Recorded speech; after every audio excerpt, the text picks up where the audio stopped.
Hello and welcome. In this video I'm going to show you how to solve just about every type of issue you can have with hatching in AutoCAD. If I don't solve your problem straight away, please keep watching because I'll probably solve it a bit later on in the video. I'm going to try and go through every issue I can think of. Please let me know in the comments what your problem was and if you managed to solve it. Now, hatch is temperamental at the best of times, and whilst it has improved in later versions of AutoCAD, there are still lots of things that can go wrong with it. Okay, so the first issue is the no closed boundary issue. So, the no closed boundary issue.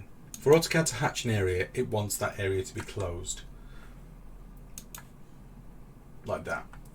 If I try and hatch this area, I get the no closed boundary error. And here you can see if it's not closed properly, you'll get two red circles. In this example, we've clearly got a gap which we can close up and then it will work. But quite often you can get this issue without having an obvious gap, and even on a closed shape or what appears to be a closed shape, you will still get this issue. It tends to happen on very busy drawings, things like that. So there's a few things we can do to try and solve that. The first thing I suggest you do is zoom so that you can see the whole of the shape. If I try hatching here, it might work. Okay, so that works. Once upon a time that wouldn't have worked. It would have just gone, no, I don't understand. I can't see everything. So try not to be too zoomed out or too zoomed in. Just get it so it fills your screen if possible. So what we're going to do, we're going to fill that up. Let's say this is over here and I want to hatch this area and it's over there. Hatching things in a busy area can cause problems sometimes. Okay, so we didn't get the issue there. Now I actually want the issue to come up, it won't come up, obviously.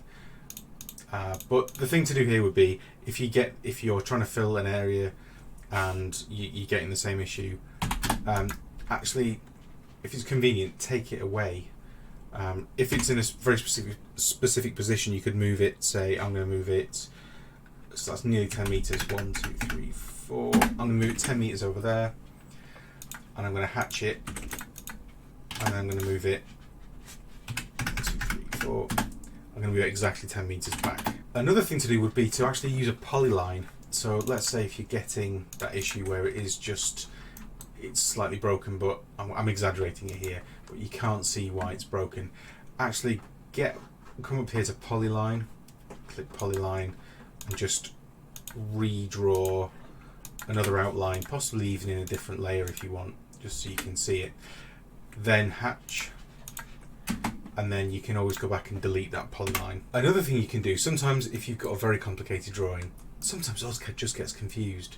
And like I said, it happens less now than it used to on older versions, but it can still happen. So another thing you can do is just type in regen all, and that kind of makes AutoCAD reset the visuals, and sometimes that can actually fix a multitude of issues on its own. That one command is quite a handy one to know. So they're the issue. That's the way you solve they're the main ways that you solve the closed boundary issue. Okay, so the next issue we're going to look at is the hatch that you can't edit or delete. So in this example, we've got two apparently identical parts of a drawing. This is what it should look like. You've got, when you click on the hatch, you come over to the hatch editor. It automatically does that in the ribbon, and you can edit the hatch. I could just hit delete if I wanted to, or I could click on it and I could edit it in here. I could change the color, whatever. But on this one, I can't. And you might think, oh, why can't I do? Maybe I can delete it, maybe I can't. So in this one, I can delete it, but I don't want to delete it. I want to edit it. So if you click on it, and the telltale for this is it's got a little grip here. It's just got one box. Whereas if you click on normal hatch, you get lots of grips. If you click on it and it's only, and this goes for anything, if it's only got one grip, then that usually means it's a block. So what you can do is right click to check and then click on properties. And you have to have it selected, but what this tells you is right at the very top, block reference. So I always preach that you should always have this open, and I always have this open when I'm drawing, because it tells you a lot of information. So this is actually a block called walls. So if I wanted to edit this hatch, what I would do is select it, press X for explode and then press space. And now it's the same as this one. I can edit it all at once. So the next issue you can have with hatch is where it's either completely solid like this when it should have a pattern, or it's almost invisible like this one. So believe it or not, these two hatches are in fact the same pattern. And one of them looks completely rock solid, and the other one you'd be forgiven for thinking there's actually no hatch there. But when you click on it, there is hatch. So both of these are suffering from the same issue, but at the opposite ends of the spectrum. So if you click on the hatch that you want to edit and come up here, first thing to do is you can actually select solid. So there, and there's a range of patterns you can choose from.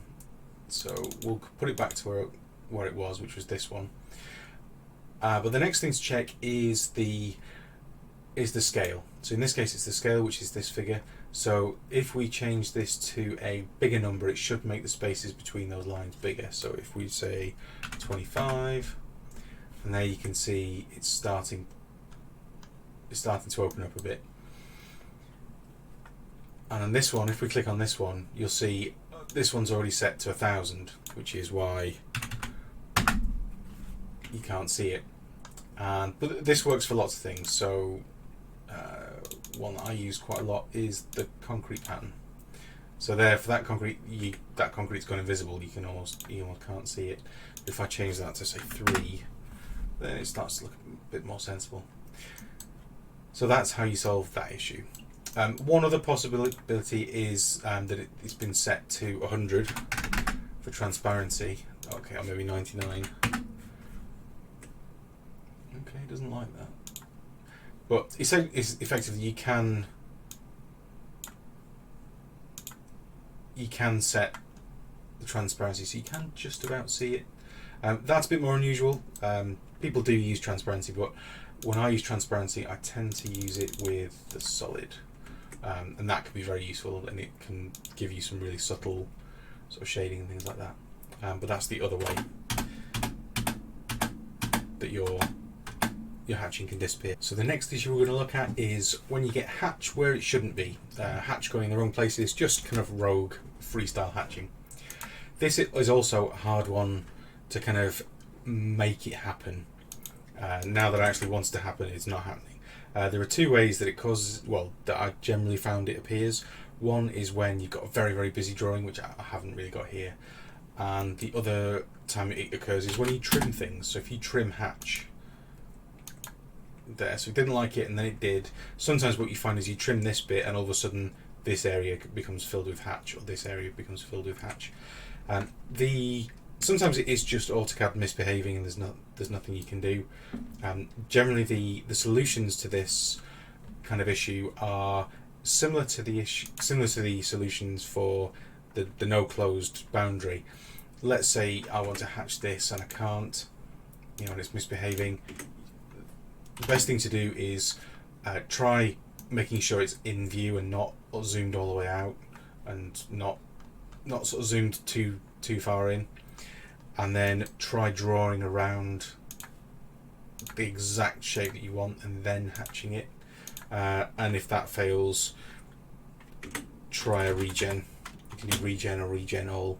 But that's quite unusual, and it's usually, I find with hatching, if you try and trim it, hatching, I'm pretty sure that trimming didn't used to work on hatching, but now it does. And when it does work, it's excellent. But when it doesn't, then sometimes you're better off not trimming it, and you're actually better off selecting the hatch and actually just moving the grips around instead, or deleting it and redrawing it with a new boundary. So just moving it to the new boundary. That's quite a strange one, and like I said, it's difficult to actually make it happen to show you in a tutorial now that I actually want it to happen. Okay, the next issue we're going to look at is hatching in the wrong direction. So this doesn't apply to every pattern, obviously, but let's say, for instance, I've got this hatching pattern here, and instead of it going this way, I want it to go the opposite way. I want it to go sort of diagonally up that way. The way to this is quite easy. You come up to the hatch editor, and where it says angle, you just put a new angle in there. So because I want it to be 90 degrees round, I'm going to type in 90 there, and it's going to flip it. If I do 45, it should go perfectly horizontal. Oh, vertical, sorry. So This is quite a useful one, and it's a very easy one to resolve, and obviously it works with lots of different patterns as well. Okay, so the last problem we're going to solve is the distorted hatch problem. So as you can see here, this hatch has started to distort a bit. It's supposed to be nice neat triangles and dots like this, and the triangles are starting to come apart. And this doesn't occur with every type of hatch. If you do other hatch patterns, it doesn't actually have any effect, or certainly not as pronounced. This is actually to do with the origin. So if I come up here and I set the origin to here, that should fix itself, and it does. So the way I actually got this to distort was I drew the hatch over here and then moved it over to this side of the drawing, and then I actually set the origin way over here, like literally a couple of miles away over there. In big drawings, especially if you get them from other companies and other people who've drawn it, and even if it's come from other software as well, if it's been converted, this can be an issue, and it's quite an unusual one. So it won't happen very often. It's only if you're drawing concrete, pretty much, on a massive drawing, and you're moving it around a lot. But just remember that you come up here and you just set the origin, and that should reset it. So that's it for this video. Please check out my top 10 tips for AutoCAD beginners video. It's the first video I did, and I think it's really helpful. It's like the best value video I've done for new AutoCAD users. If you found this useful, please give me a like and a subscribe, because it really helps the channel as well. Thanks for watching. Bye bye.